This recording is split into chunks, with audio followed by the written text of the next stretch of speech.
Hello everyone, welcome to chem point. और आज हम thermodynamics and kinetic aspect of metal complexes जो unit है उसका एक टॉपिक डिस्कस करने जा रहे हैं जिसका नाम है factor affecting the stability of complexes.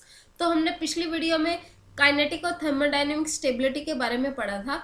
आज हम देखेंगे कि कौन कौन से फैक्टर जो है ये जो स्टेबिलिटी है काइनेटिक और थर्मोडायनेमिक स्टेबिलिटी इसको अफेक्ट करती है। और ये सब टॉपिक्स जो है कोऑर्डिनेशन केमिस्ट्री के अंदर आते हैं। तो देखिए, तो स्टेबिलिटी ऑफ कॉम्प्लेक्सेस, जो स्टेबिलिटी होती है कॉम्प्लेक्सेस की वो दो फैक्टर पर डिपेंड करती है। फर्स्ट फैक्टर होता है nature of central metal ion, जो मेटल होता है उसका नेचर कैसा है। And second nature of ligand, उस मेटल से जो लिगेंड अटैच है उनका नेचर कैसा है।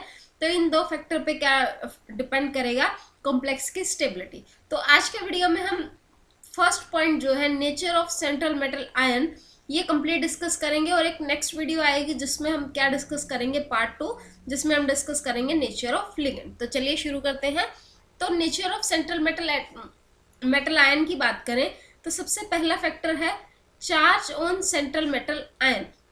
अब charge on central metal ion का मतलब higher the charge density more the stable complex. अब किस पे क्या चार्ज डेंसिटी, चार्ज डेंसिटी का मतलब क्या होता है, charge density equals to ratio of, या यू कहें charge by radius. Charge by radius, जितना मेटल पे चार्ज होगा और जितना उसका क्या होगा रेडियस होगा। अब देखिए चार्ज डेंसिटी डायरेक्टली प्रोपोर्शनल किसके है, चार्ज के। जितना ज्यादा चार्ज होगा उतनी क्या होगी चार्ज डेंसिटी। हम यूं कह सकते हैं कि मेटल पे क्या हो, चार्ज तो हाई हो और मेटल का रेडियस कैसा हो, रेडियस कम हो, क्योंकि इनवर्सली प्रोपोर्शनल, रेडियस कम होगा तो चार्ज डेंसिटी ऑटोमेटिकली ज्यादा होगी। तो साइज तो मेटल का कैसा हो, स्मॉल हो, और चार्ज या यू कहे ऑक्सीडेशन स्टेट उसकी क्या हो, हाई हो। तो जितनी ज्यादा हाई ऑक्सीडेशन स्टेट या जितना ज्यादा चार्ज होगा उतनी ज्यादा चार्ज डेंसिटी होगी, और जितनी ज्यादा चार्ज डेंसिटी होगी उतना ही क्या होगा हमारे पास स्टेबल कॉम्प्लेक्स होगा। जैसे यहाँ पे दो एग्जांपल दिए गए हैं आपको, iron 3 positive 6 CN negative 6 cyanide ligand है। यहाँ पे एक कॉम्प्लेक्स बना कोऑर्डिनेशन कॉम्प्लेक्स FeCN6 3 नेगेटिव, वेराज एक सेकंड कॉम्प्लेक्स है Fe2 पॉजिटिव 6 CN नेगेटिव, और यहाँ पे एक कोऑर्डिनेशन कॉम्प्लेक्स बन रहा है जो है FeCN6 4 पॉजिटिव। अब देखिए यहाँ पे आयरन की ऑक्सीडेशन स्टेट +3 है और यहाँ पे आयरन की ऑक्सीडेशन स्टेट +2 है, या यूं कहे मेटल पे जो चार्ज है यहाँ पे +3 है और यहाँ पे मेटल पे चार्ज +2 है। हमने पढ़ा जितना ज्यादा चार्ज होगा उतनी ज्यादा स्टेबिलिटी होगी। तो पहली रिएक्शन ज्यादा स्टेबल होगी, और पहली रिएक्शन के लिए लॉग बीटा की वैल्यू हमने पढ़ा था स्टेप वाइज और ओवरऑल स्टेबिलिटी कांस्टेंट में कि लॉग बीटा की वैल्यू जितनी ज्यादा उतनी ज्यादा स्टेबल होगा कॉम्प्लेक्स। तो यहाँ पे जो लॉग बीटा की वैल्यू है इस रिएक्शन के लिए वो है 31, और जो नीचे वाली रिएक्शन है उसके लिए लॉग बीटा की वैल्यू है 8.3।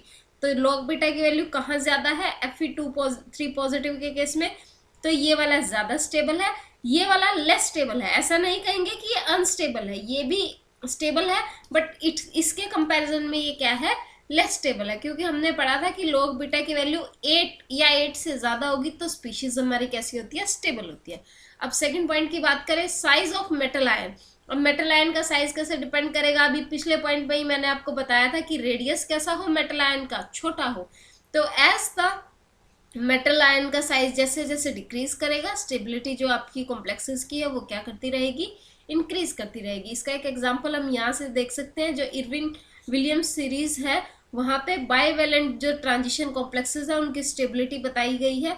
तो देखिए Mn2 positive, Fe2 positive, CO2 positive, Ni2 positive, और फिर जो स्टेबिलिटी है किसकी, Cu2 पॉजिटिव की सबसे ज्यादा है और Zn2 पॉजिटिव की इससे कम है। अब ये रीजन क्यों है, क्यों जैसे जैसे हम Mn से आयरन की तरफ जा रहे हैं, आयरन से कोबाल्ट, कोबाल्ट से निकल की तरफ जा रहे हैं, तो स्टेबिलिटी क्यों इंक्रीज करती जा रही है, उसका रीजन ये है। आप ये टेबल देखिए, ये सारे के सारे क्या है 2 पॉजिटिव, बाईवेलेंट ऑक्सीडेशन स्टेट में है, 2 पॉजिटिव में है।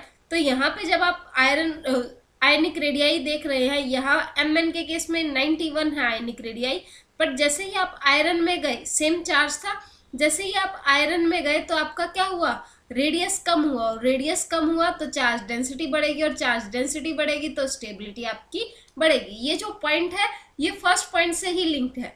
तो जैसे जैसे कोबाल्ट में जा रहे हैं तो क्या हुआ, फिर से साइज डिक्रीज हुआ, और जितना साइज कम होगा उतनी स्टेबिलिटी।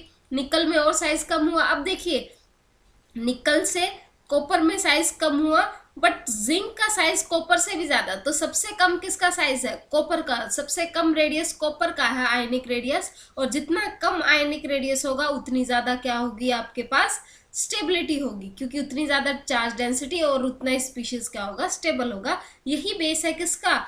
इरविन विलियम सीरीज का भी यही बेस है। तो नेक्स्ट देखते हैं। नेक्स्ट तो बात करते हैं थर्ड की, इलेक्ट्रोनेगेटिविटी और charge distribution of metal ion.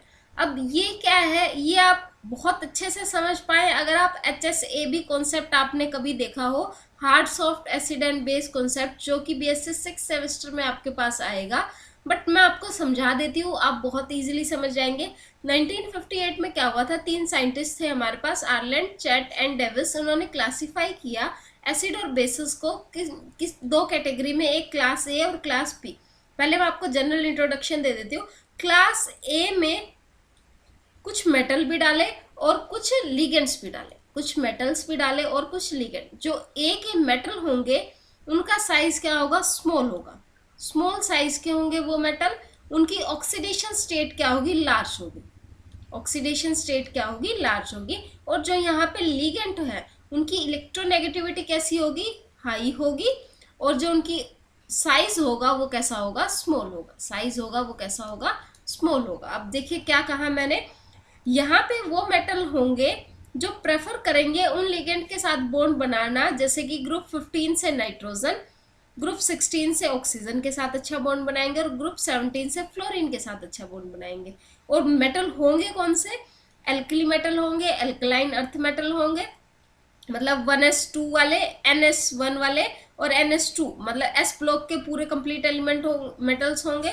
और फर्स्ट ट्रांजिशन जो सीरीज होंगी उसमें हाई ऑक्सीडेशन स्टेट के क्या होंगे आपके पास? मेटल होंगे। और आप कह सकते हैं जो स्टार्टिंग में ट्रांजिशन एलिमेंट के जो मेटल होते हैं वो भी इसी कैटेगरीज में आ जाएंगे। तो आप देख सकते हैं कि यहाँ पे जो मेटल है वो ज्यादा इलेक्ट्रोपॉजिटिव वाले हैं, और जो आपके पास लिगेंड है वो क्या है? ज्यादा इलेक्ट्रोनेगेटिविटी वाले हैं। मेटल का साइज भी स्मॉल है और लिगेंड का साइज भी स्मॉल है। तो यहाँ पे जो बॉन्डिंग होती है वो कैसी होती है? इफेक्टिव बॉन्डिंग होती है। साथ में अगर यहाँ बात करें क्लास बी की, क्लास बी में वो मेटल होंगे जो बॉन्ड बनाना प्रेफर करेंगे किसके साथ? ग्रुप 15 में फॉस्फोरस, आर्सेनिक और एंटीमनी, मतलब नाइट्रोजन से नीचे जितने भी आपके पास लिगेंड है उनके साथ बॉन्ड बनाना प्रेफर करेंगे। ग्रुप 16 में ऑक्सीजन से नीचे जो है सल्फर, SC, TE, इनके साथ बॉन्ड अच्छा बनाएंगे। और ग्रुप 17 के लिगेंड के साथ Cl, Br, I के साथ बॉन्ड अच्छा बनाएंगे। कौन बनाएंगे? कौन से मेटल है वो? लाइटर ट्रांजिशन एलिमेंट जिनकी ऑक्सीडेशन स्टेट कम हो, या फिर हम कह सकते हैं हैवियर ट्रांजिशन एलिमेंट, जैसे Cu positive, Ag positive, Hg positive, Pt2 positive, Pd2 positive. यहाँ पे क्या होगा? यहाँ पे जो मेटल होंगे वो लेस इलेक्ट्रोपॉजिटिव होंगे, लेस इलेक्ट्रोपॉजिटिव होंगे। और साथ में क्या होगा? लार्ज साइज होगा, लार्ज साइज। वेयर एज जो लिगेंड होंगे वो लेस इलेक्ट्रोनेगेटिव होंगे कंपैरिजन टू प्रीवियस क्लास के, और यहाँ भी साइज क्या होगा? लार्ज होगा। अब देखिए लार्ज साइज है तो क्या होगी? इफेक्टिव बॉन्डिंग होगी, और जितनी इफेक्टिव बॉन्डिंग होगी उतनी आपके पास क्या आएगी? स्टेबिलिटी आएगी। अब मैं आपको एक एग्जांपल से बताऊं,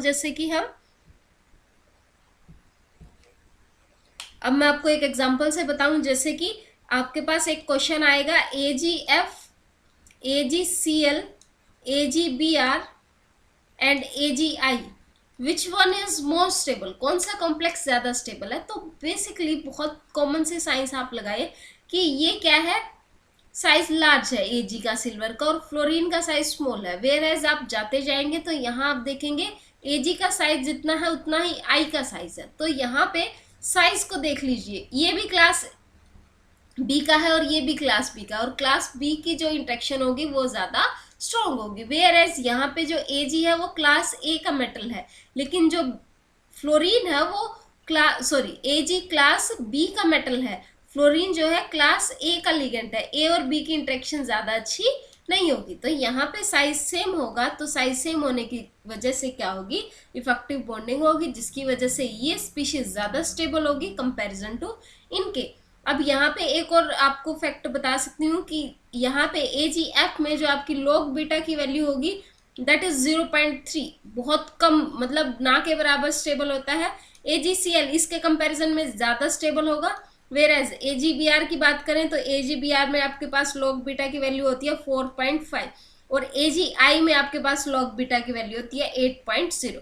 तो लॉग बीटा की वैल्यू से भी आप बता सकते हैं कि कौन सी स्पीशीज ज्यादा स्टेबल होगी। तो कल के लेक्चर में हम नेचर ऑफ लिगेंड डिस्कस करेंगे, इससे जुड़े जितने भी सब पार्ट्स हैं वो सब डिस्कस करेंगे। सो थैंक यू, होप आपको आज का ये कॉन्सेप्ट समझ आया। चैनल को सब्सक्राइब करें, वीडियो को लाइक और शेयर जरूर करें और अपना सजेशन जरूर दें कि कहाँ पे हम और ज़्यादा इम्प्रूवमेंट कर सकते हैं। Thank you, thanks a lot, have a nice day.